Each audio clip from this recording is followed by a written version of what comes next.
How's it going, chasers? I hope you're having a kick-ass week. Today, we've got something a little special for you, a treat. Daniel from the Whiskey Tribe and the Whiskey Vault and Crowded Barrel is talking to us about how to make it through that first few years of a whiskey distillery's life, how to make some money, and how to do it in a way that actually provides an advantage to the business long term, rather than just slapping a band-aid on it and trying to get through. If you like this little excerpt of the Chase the Craft podcast and want to catch the whole thing, you can do so at chasethecraft.com/podcast or search for Chase the Craft on any of your favorite podcatchers. Yeah. This is another thing that I feel like I have to talk to you about is the lag period between starting a distillery and having product to sell is killer for whiskey. And let's face it, you've got it kind of good in Texas, man. Like that makes things a whole lot easier. So the draw or the allure to get into either white spirits or into sourced spirits in that lag time is huge, right? Because unless you've got deep pockets and you can afford to sit for 4 years, you have to do one of those two things. Yeah. You just don't have a choice. Yeah. Or you find some other, but like you create a swanky ass restaurant with your tasting room and you run as a restaurant for 2 years, whatever. You have to do something to bring money in Texas, you can't do that because that's a different license and it's a violation of the 3-tier system. God damn it, Texas. You can't own a retail liquor license and the distillery manufacturing license. Yeah. Now your brother could. Your brother could own the restaurant and you could own the distillery. That might work. But anyway, a totally not Crowded Barrel restaurant opening up. Right, 600 meters down the road. Yeah. I just got to find a brother. Yeah, my sister doesn't want to do it. So I'm going to find a long lost brother. I would say you just pick one. Which is, and all you're doing is just picking your storyline, right? Yeah, this is exactly what I wanted to talk to you about. Yeah, pick your storyline. So, do you want the storyline to be we make these really amazing clear spirits? And that are highly crafted and specialized. We're doing 3 variations of aqua. What is the Swedish clear spirit? I can't remember. Sure. Anyway, like a white whiskey, basically. Or? Yeah. But it's like herbal. It's closer to gin than anything else. But instead of a high juniper, it's high something else. My mind's going blank. Anyway, I'm not sure. So we have all these really cool crafted clear spirits and just wait, like Game of Thrones, whiskey is coming, whiskey is coming, and you just keep telling that story, right? We're working really hard on crafting all these things, but the whiskey's coming. And that's a cool story. It is. And let's be honest, I know there's people exactly like you out there that are trying to break down the wankiness of the whiskey industry heavy-handedly.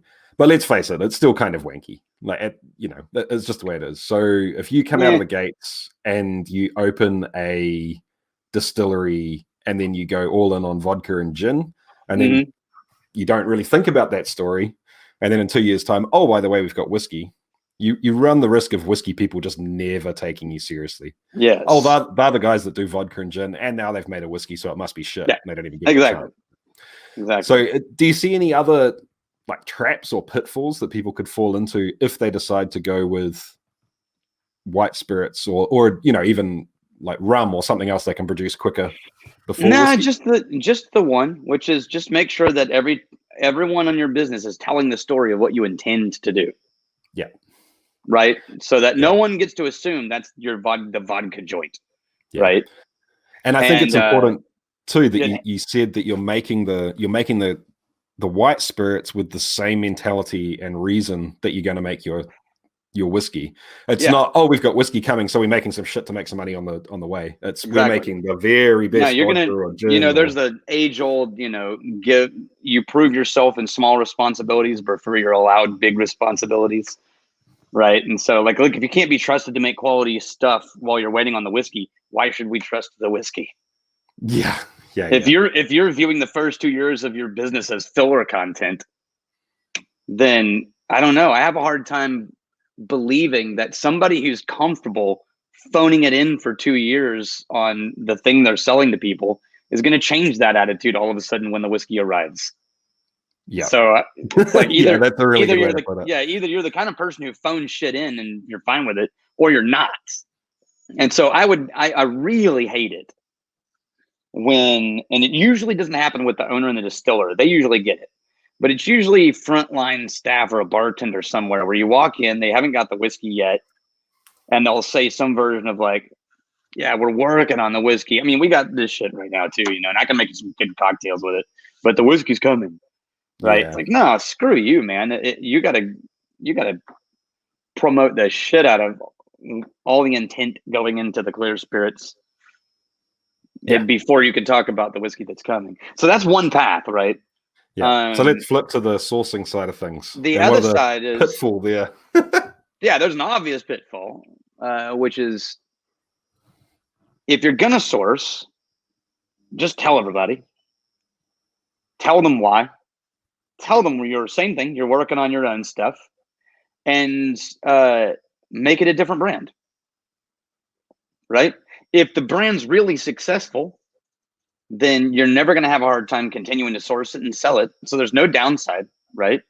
And what you're doing in the meantime is carving holes into the industry with your sourced whiskey, breaking down the barriers to retail and things, so that you now have all the relationships and connections. And when your stuff is finally ready, you just slide it behind and go, here's our thing. And now we make a big deal, but we've already got all the doors open to it. Yeah. But you just got to be honest about it. Don't start and pretend like it's yours and then later have to be like, well, it wasn't ours, but now it is. That drives me nuts. You're like, well, aren't these guys sourced? Well, no, they used to be, but now they're actually making their own stuff. It's like, if I hear that one more time, it's like, what I want to hear is like, are those guys sourcing things? Yeah, but that's Eleanor. This is a totally different line, right? This is stuff they made. Eleanor's always sourced, right? Or like Treaty Oak did it. Hey, this is red-handed bourbon. Why? Because we stole it from Canada and Tennessee and Kentucky, right?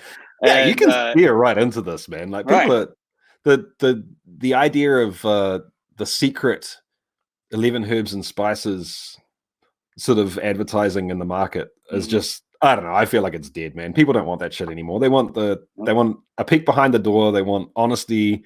Yep. And I think above anything, they want someone that gives a shit that's actually making it, right? They want someone that cares.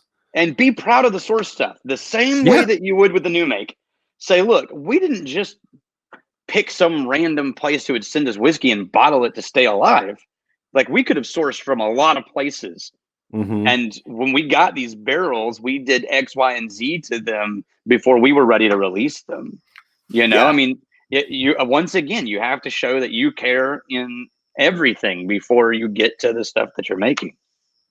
And just because it's a source product doesn't mean it has to be a commodity product, which is what you're getting at, right? So you can source it, but you can be very selective about what you source. And then you bring it in and whack it in a barrel in Texas. Right. And now suddenly that's not anything else that, it's now a unique product. Look, we poured Eleanor for the MGP reps when they came to visit earlier this year. Yeah. They stopped by, they were visiting accounts and they came by to visit us. And we were like, hey, taste this. And both reps tried it. We didn't tell them what it was. So, hey, taste this. They both tried it. They're like, holy crap, this is amazing. This is like deep and molasses. And is this what Texas is making? And it's like, actually, that's what you're making. We just slapped a little Texas on top of it. Yeah, that's yours. But it sat in Texas for 6 months. And that was all it took to completely alter the profile. They did not recognize it at all. Yeah. Like, not at all. They kept passing it back and forth going, can you believe this? I don't even know what this is. And now we taste it and we're like, yeah, we can see the transition from classic MGP to Texas MGP, but it's definitely a different product when Texas gets its hands on it. I mean, it's still made at MGP. And all it proves is MGP makes kick-ass whiskey. Yeah. And it can stand up. It can stand up to all kinds of climates. Yeah, totally. I think there's also a way too to, as long as you know what your story is, like you said from the beginning, right? You have to know what your story is. You're going to be able to find ways to source and be true to that story. Yeah. So if your story is that you're all about the local, we're on our local family farm and like Thai, you've kind of got that thing going on.